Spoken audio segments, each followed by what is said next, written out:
October '83. I signed for Terry Brentford. Hurlock's there, obviously, isn't Terry was there, yeah. Terry's there. Gary Roberts, Keith Cassells, and a few other boys. Chris Kamara. Brentford got a good squad, but again, not really living up to their ability. Anyway, so we come back. Stan Bowles is at Brentford as well. And we come back on the January, and we've got Millwall at the Den. So obviously I'm now returning to the Den with George Graham being manager and Theo, the assistant, and all the players I used to like have really took my place. At the end of the day, your Stevie Lovells, your Anton Lukowskis, your Davy Kuzaks and blah, blah, blah, if you can see the team in the January game. And we come out against, obviously I'm playing left back again for Brentford, and I'm getting absolutely mullered by the Millwall fans. I mean, absolutely mullered by the Millwall fans. Along by the dugouts where all the boys used to sit in the seats down there. Behind both goals, they're singing Roberts is a W, Roberts is a W, Roberts you C, Roberts you that. Every time I go and pick the ball up to take a throw in, they're gobbing in my face and calling me you West Ham this and you West Ham that. So I'm playing along with it. I'm actually giving them a little bit of banter back and to and fro in and doing a few signs to them. And we go 1-0 up. They're still caning me. We come out half time. And then you get a penalty. The Millwall get a penalty. So I go up to Paddy Roach and says, Paddy, listen, I ain't got a clue where he's going to put this penalty. I said, I'm just talking to you. I said, mate, like wasting a little bit of time. I said, so like, listen, let's see what the crowd do. The crowd are absolutely singing around the ground. Roberts is a W and Roberts is this and you West Ham this and what have you.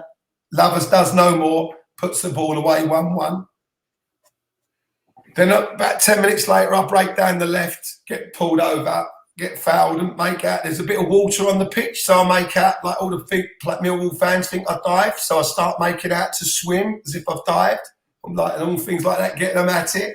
The Millwall fans are still caning me. But as they're caning me, I get up, take a quick free kick, put Gary Roberts in, he crosses the ball. Francis Joseph scores it, we go 2-1 in front. So as I go 2-1 in front, I run down the touchline like that to all the Millwall boys who are sitting by the dugout. I want this to be out there for all them Millwall boys because they came as me as a West Ham boy. I give it all that. And then with that, as we're getting lined up to take the kick-off, a fella jumps over the big barriers from behind the goal by the tunnel end. Erlock turns around to me and goes, as we go about to kick off, Erlock says, Robbo, watch out. So as I turn round, the geezer throws a punch, but I wave it. And then all the crowd are all on the pitch, like a riot. So the game gets thingy, like bomb, the whole game gets settled down. There's murders. They're still caning me, absolutely giving me pelters.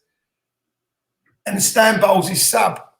So now I'm still getting nil. Truthfully, every fan is spitting at you. And you went and pick the ball up, you know, I'm not knocking the Millwall boys because, listen, I had it at Barnsley's, I had it like you Cockney season. Yeah, you got a traditional Millwall welcome, really, didn't you? Yeah, I was getting it. And I was going to the linesman, are you watching this, linesman? Are you watching this? And he's going, get on with the game. And I'm getting on with the game. Now we're winning 2-1. Anyway, so the crowd have all come on the pitch like a bit of a riot. It's all got calmed down. The old Bill have all rushed off. I don't know if you was at the game yourself. I don't even know if you was at the game. So anyway, Bowles's sub. Stan Bowles' sub, God bless his soul. Well, I should know because he's got Alzheimer's, so he can't remember to tell you this story, but this is true. So Fred Callahan's the manager at the time.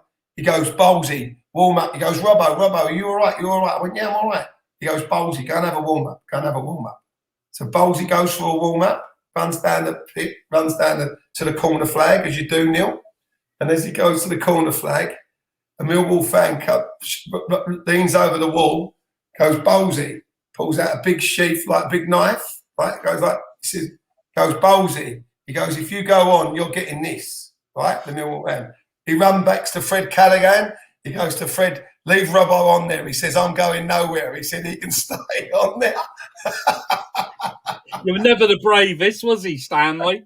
And to cut a long story short, we win the game 2-1. Bowlesy goes, Robbo, I don't know how you're going to get out of this ground. He says, they're absolutely killing you. They're going to kill you.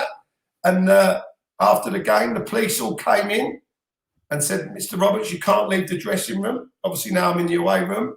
And they'd had a word with Alan Thorne, and I got nicked for inciting a crowd riot after that. I got nicked because I think Millwall, if they'd got in any more trouble, it was within the 3 years of having the ground shut, Neil, and it was still like in probation. So what they'd done, Alan Thorne, he had a word with the chief of police at the ground at the time, who used to sit above. I don't know if you can remember in the ground, the old den and that thing, like the chief of control. And they said, "Listen, Mr. Roberts, anything you say will be down in evidence, blah, blah, blah. We're nicking you for inciting a crowd riot." I went, "Wow." And they said, "Did you drive to the game? Obviously, you're not on the team bus." I said, "Yeah, I drove." They went, "You can't take your car home. You've got to bet someone to take your car home." And Teddy had just passed his test. I think Teddy played in the game that day as well. And obviously, Teddy was an East End boy, lived over at Walthamstow. I was living at Wanstead at the time. And Teddy took my car home that day. Obviously, he took my car, took it back to my flat. And, and I actually got nicked for inciting a crowd riot. And to that day, everyone, sort of all the Millwall fans have hated me, maybe, I think, because I was a West Ham fan. But even though I was a West Ham fan, they have to realise that really Millwall was my club as well, Neil. Do you know what I mean? It's the club I always looked out for at the end of the day. You might have been born as a West Ham, but listen, I used to love the Millwall fans. And that's sort of like, that's another regret, really, that it all got a bit exploded, really. Yeah, well, that's one thing I think about Millwall is that you can support another club, but once you've played for this unfashionable little club in Bermondsey, it gets in your blood and it just runs through you, doesn't it? And absolutely. You can't help but love it.